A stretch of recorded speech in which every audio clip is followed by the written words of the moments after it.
നീ എന്താ പറയുന്നത്? ജീവിതത്തിലുണ്ടല്ലോ, തോൽവി എപ്പോഴും ഉണ്ടാകും. അതൊരു വെല്ലുവിളി തന്നെയാണ്. നമുക്കത് അംഗീകരിച്ച് കൊടുത്തേ പറ്റില്ല.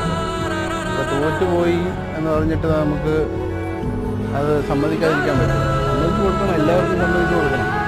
എന്നാൽ അതിൽ എന്താ കുറവുള്ളതെന്ന് വെച്ചാൽ അത് കണ്ടുപിടിക്കണം, നല്ല മാറ്റം വരുത്തുകയും ചെയ്യണം. അല്ലാതെ നമുക്ക് നിൽക്കാൻ പറ്റുമോ? അപ്പോൾ അതിനെ തുടർന്ന് നമ്മൾ വിജയം വരിക്കുന്നവരെ അതിനകത്ത് എഫേർട്ടും എടുക്കണം.